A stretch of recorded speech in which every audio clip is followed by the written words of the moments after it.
I don't know what time it is where you are, but on this 22nd of February 2026, the Persian Gulf has just swallowed a piece of American high-tech as an MQ-4C Triton spy drone vanished after broadcasting a distress signal. While we celebrate our first gold medal win in hockey, the Ayatollah is playing with fire, receiving 2,500 Russian missiles to try and clip the wings of the F-22s heading his way. Today we're breaking down the 500 Russian missile launchers entering Iran, the latest explosions rocking their infrastructure, and the reality that no matter how many missiles they move to the coast, the new sheriff is ready to turn the lights out in Tehran. Welcome to the front line of American resilience. Let that sink in for a moment. On one side of the world, Americans are draped in red, white, and blue, celebrating a gold medal that reminds every single one of us what it means to compete at the highest level and win.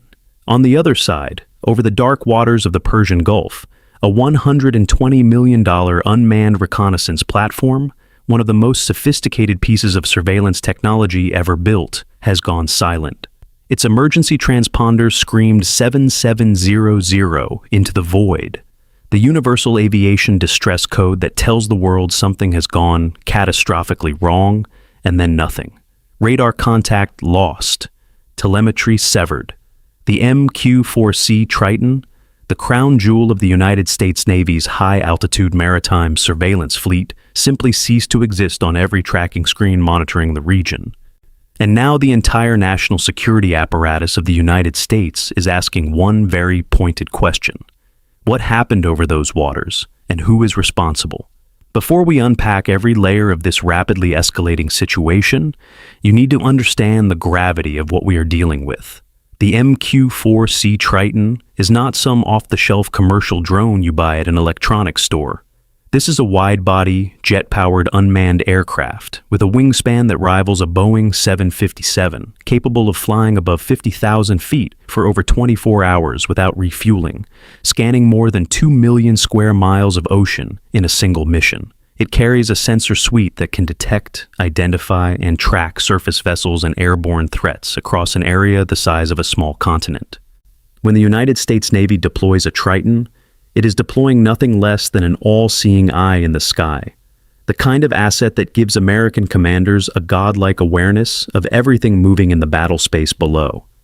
Losing one of these machines is not a minor inconvenience. It is a strategic event, and everyone from the Pentagon to the Situation Room knows it. Now, here is why every analyst, every intelligence officer, and every military planner in Washington just sat up a little straighter in their chairs. This is not the first time Iran has made an American drone disappear from the skies above the Persian Gulf. Cast your mind back to the 20th of June, 2019. On that day, Iran's integrated air defense network fired a third Khordad surface-to-air missile and obliterated a United States RQ-4A Global Hawk, a close cousin to the Triton, over the Strait of Hormuz. The Iranians claimed the drone violated their airspace. The United States said it was flying in international airspace. The diplomatic wires caught fire. President Trump, then in his first term, initially ordered retaliatory strikes against Iranian radar installations and missile batteries. Fighter jets were in the air. Ships were in position. The entire apparatus of American military power was coiled like a spring, ready to unleash kinetic accountability on every asset the Islamic Revolutionary Guard Corps held dear. Then, at the last moment, the order was reversed. The strikes were called off. When the United States instead opted for a cyber offensive against IRGC missile control systems and slapped new sanctions on Iranian officials. The message was clear. We could have destroyed you, but we chose not to. This time. That was 2019. This is 2026. And the rules of the game have fundamentally changed. The geopolitical landscape today bears almost no resemblance to the cautious, escalation-averse environment of 7 years ago. In 2019, the prevailing philosophy in Washington was restraint, measured responses, proportional retaliation, and a preference for cyber tools over cruise missiles. Fast forward to February 2026, and the calculus has shifted on every conceivable axis. The United States has spent weeks building a force posture in the Middle East that can only be described as overwhelming. We are talking about more than 30,000 service members distributed across bases in Qatar, Bahrain, the UAE, and aboard carrier strike groups patrolling the Arabian Sea. Over 107 aerial refueling tankers are currently cycling through the theater, keeping the skies above the Persian Gulf stacked with American fighter jets, electronic warfare aircraft, and surveillance platforms operating around the clock. An air bridge of cargo planes, C-17 Globemasters and C-5 Galaxies, has been running non-stop from stateside bases to forward operating locations in Europe and the Middle East, hauling air defense batteries, precision-guided munitions, and everything else needed to sustain a prolonged air campaign. This is not posturing, this is preparation. So, when an MQ-4C Triton starts broadcasting an emergency signal and then vanishes off the coast of Iran, the response matrix in 2026 looks nothing like the deliberation of 2019. Back then, there was debate. There were meetings. There were conversations about proportionality. Today, the machinery is already in motion.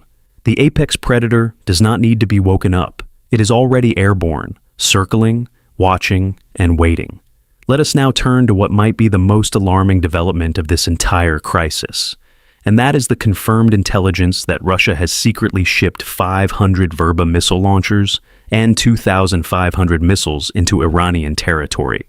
And let that number settle into your consciousness: 500 launchers and 2,500 missiles. The Verba, known in NATO classification as the SA-25, is Russia's most advanced man-portable air defense system, a shoulder-fired weapon designed to track and destroy low-flying aircraft, helicopters, cruise missiles, and drones using infrared homing guidance. These are not Cold War relics pulled from a dusty warehouse in Siberia. These are modern, combat-tested weapons, capable of engaging targets at altitudes and ranges that would make any helicopter pilot or low-flying drone operator extremely uncomfortable. Each launcher can be operated by a single soldier, requires minimal setup time, and is virtually invisible to the kind of wide-area surveillance that American forces typically rely on to neutralize air defense threats before a conflict begins. The implications of this arms transfer are staggering, with 500 launchers distributed across key military installations, cities, nuclear facilities, and the rugged mountain terrain that defines much of Iran's geography. The Iranians now have the ability to create a distributed, low-level air defense network that is extraordinarily difficult to suppress. Unlike a centralized SAM battery, an S-300 site, for example, which can be identified by satellite, targeted by electronic warfare, and destroyed with a single volley of precision-guided munitions, a MANPADS network operates on the principle of dispersion. You cannot bomb what you cannot find. And when you scatter 500 launchers across a country the size of Alaska, you have created a problem that no amount of stealth technology or precision bombing can solve overnight. Now, does this mean the Verba system is going to stop the United States Air Force? Absolutely not. The F-22 Raptor operates at altitudes and speeds that place it well beyond the engagement envelope of any shoulder-fired missile system. The F-35 Lightning II has an electronic warfare suite so advanced that it can detect, jam, and evade threats that most nations cannot even see. The B-2 Spirit bomber flies so high and so quietly that ground-based infrared systems struggle to acquire a lock. The backbone of American air superiority remains untouched by this development.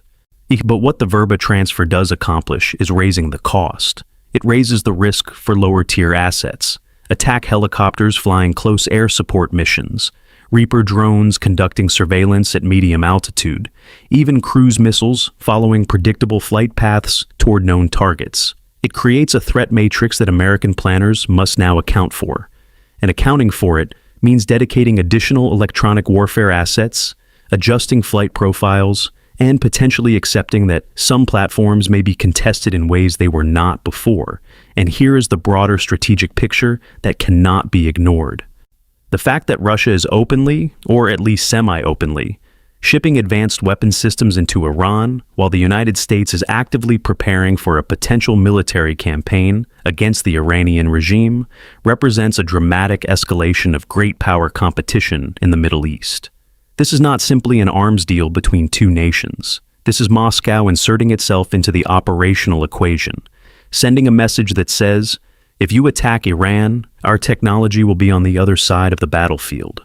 Earlier today, intelligence tracked two Russian Ilyushin Il-76 heavy transport aircraft from the Ministry of Emergency Situations entering Iranian airspace. These planes flew southbound past Tehran, with one of them intermittently switching its transponder on and off, a classic indicator of a flight attempting to obscure its route and destination. Whether these aircraft were delivering additional weapons, evacuating Russian military advisors, or extracting Iranian officials under a prearranged emergency protocol remains unknown. What is known is that Russian military aviation is operating inside Iranian territory at a tempo that has no precedent in the modern era. But Moscow is not alone in this theater. Reports confirmed today indicate that both Chinese and Russian naval vessels are now converging on the Strait of Hormuz, the narrow choke point through which roughly 20% of the world's oil supply transits every single day. These ships are reportedly staging for joint naval exercises with the Iranian Navy, exercises that, in the context of an imminent US-Iran confrontation, serve as nothing more than a geopolitical signal flare. The message from Beijing and Moscow is unmistakable. We are here, we are watching, and any action against Iran will occur in our presence. And here is where cold, hard reality intervenes. The United States Navy operates the most dominant blue water fleet the world has ever seen. A single Nimitz-class or Ford-class carrier, Strike Group carries more combat power than the entire naval force of most nations combined. The Fifth Fleet, headquartered in Bahrain, has been on a war footing for weeks.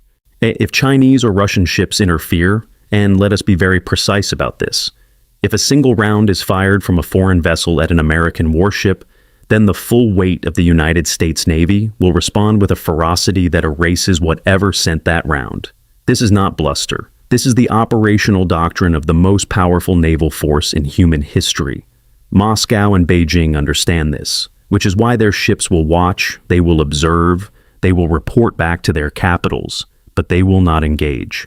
The Strait of Hormuz may be narrow, but there is enough room for everyone to understand the hierarchy of power at play. Meanwhile, on the Iranian side of the ledger, the regime is making moves that suggest they believe conflict is not a matter of if, but when. The New York Times reported today that he's citing senior Iranian officials that the IRGC has begun deploying ballistic missile launchers along the western border with Iraq and the southern coast facing the Persian Gulf. These are not symbolic gestures. These are Shahab and Ahmad-class medium-range ballistic missiles capable of reaching every American military installation in the region, from Al Udeid Air Base in Qatar to the naval facilities in Bahrain to the forward operating bases scattered across Iraq and the broader Arabian Peninsula. Israel, too, sits squarely within range. The deployment is a clear attempt to establish a credible retaliatory capability, a dead man's switch that tells Washington, if you strike us, we will launch everything we have at your bases and your allies. In parallel, yes, the IRGC has initiated what intelligence sources describe as a massive repositioning of troops and heavy military equipment toward the Iraqi border. This makes strategic sense from Iran's perspective. If Israeli aircraft launch strikes against Iranian nuclear or military facilities, the most likely flight path would transit Iraqi airspace. By stacking air defense systems, including the recently delivered Russian S-300 batteries that have been repositioned in recent days, along the border with Iraq, Iran is attempting to create an aerial gauntlet that would force incoming aircraft into a concentrated kill zone. It is a textbook defensive maneuver, and it tells us everything we need to know about what Iran expects to happen next. The regime has also taken the extraordinary step of activating succession protocols. That Supreme Leader Khamenei has reportedly delegated sweeping military, security, and diplomatic authority to National Security Chief Ali Larijani, effectively creating a shadow command structure designed to survive a decapitation strike. Let that register. The most senior leader of the Islamic Republic is making contingency plans for his own elimination. He is putting a backup in place because he genuinely believes the United States and Israel have the capability and the intent to target Iran's leadership. And he is right. This is not paranoia. This is a realistic assessment of what happens when you threaten American interests, develop nuclear weapons capabilities, and push the most powerful military alliance in history to the brink. And while the regime fortifies its borders and prepares for the worst, something equally important is happening inside the country that deserves the world's attention. The people of Iran are back on the streets after weeks of relative quiet following the brutal crackdown in January, where, according to US officials, more than 32,000 civilians were killed in cold blood by regime security forces. Protests have erupted again across multiple cities. Students at the University of Technology in Tehran, Ferdowsi University in Mashhad, and campuses across the nation are chanting slogans that would have been unthinkable a generation ago. They are calling for the end of theocratic rule, clashing with security forces, and waving the historical Persian flag, a symbol of a pre-revolutionary Iran that many young Iranians have never known but desperately want to reclaim. The courage required to take to the streets in a country where 32,000 people were massacred just weeks ago is beyond anything most of us can comprehend. These are not professional revolutionaries. These are students, workers, mothers, and fathers who have decided that living under tyranny is no longer acceptable, even if the cost of resistance is death. This brings us to the explosions, the drumbeat of detonations that has been rocking Iran for over 2 weeks straight and shows no sign of stopping. On this day alone, the 22nd of February 2026, multiple massive explosions were reported across different parts of the country. In the northern region of Piran in Khorasan province, at least 7 distinct smoke columns were visible from a single vantage point, indicating 7 separate detonation events in a concentrated area. Power outages followed, emergency services scrambled, and then, in a development that punctuates everything we have been discussing, an explosion was reported at the Ayman missile base of the Islamic Revolutionary Guard Corps in Khorramabad. A missile base, not a gas pipeline, not a refinery experiencing a random malfunction. A military installation responsible for housing the very weapons the regime is now rushing to the coast. The Iranian government continues to insist, with a straight face that would be impressive if it were not so absurd, that these explosions are the result of gas leaks. Let us be absolutely clear about something. Gas leaks do not produce 7 simultaneous smoke columns across a planned industrial area. Gas leaks do not target IRGC missile bases. Gas leaks do not occur with clockwork regularity, day after day, hitting strategic infrastructure with a precision that would make any military planner nod with professional respect. What is happening inside Iran is a covert operation of extraordinary scope and sophistication, a systematic dismantling of critical military and industrial infrastructure designed to degrade the regime's warfighting capability before the first conventional bomb is ever dropped. This is the softening phase. This is the part of the campaign that happens in the shadows, where no one takes credit, where plausible deniability is the currency of the realm, and where the only evidence is columns of smoke rising from facilities that, just hours before, were central to the regime's ability to fight. Think about what this means in practical terms. In every missile base that burns is a launcher that will not fire. Every ammunition depot that detonates is a stockpile that cannot be distributed to IRGC units. Every power grid that goes dark is a radar system that goes blind. The conventional phase of this conflict, if and when it arrives, will begin with Iran already degraded, already bleeding, already operating with fewer resources and less capability than they had the day before. By the time the F-22s cross the horizon and the cruise missiles begin their terminal dive, the scales will already be tipped. This is the playbook. It has been used before. It was refined in Iraq. It was perfected in Libya.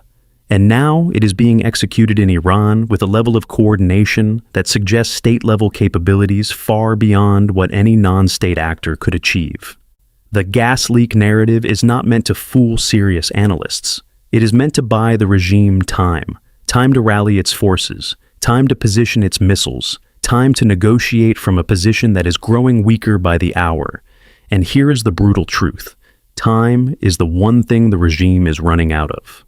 As this briefing closes, let us take stock of where we stand on this 22nd day of February 2026. An American Triton reconnaissance drone worth $120 million has disappeared over the Persian Gulf under circumstances that echo the 2019 Global Hawk shootdown. Russia has injected 500 Verba missile launchers and 2,500 missiles into Iran in a bid to complicate American air operations. Secret Russian transport planes are darting in and out of Iranian airspace, evacuating unknown individuals for unknown reasons. Chinese and Russian warships are converging on the Strait of Hormuz in a display of solidarity that will amount to nothing more than front-row seats to what comes next. Iran has deployed ballistic missiles to its coast and western border, activated emergency succession plans, and placed its entire military on maximum alert. Protests are surging through Iranian cities despite the regime's willingness to murder tens of thousands of its own citizens.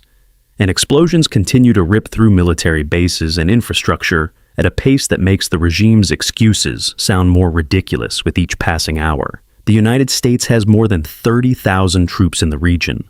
It over 107 tankers keeping the skies fueled, an air bridge of heavy cargo planes that has been running without pause, and a naval presence that controls every square mile of blue water from the Arabian Sea to the Mediterranean. Hundreds of military personnel are being relocated from forward bases in Qatar, the standard precursor to combat operations.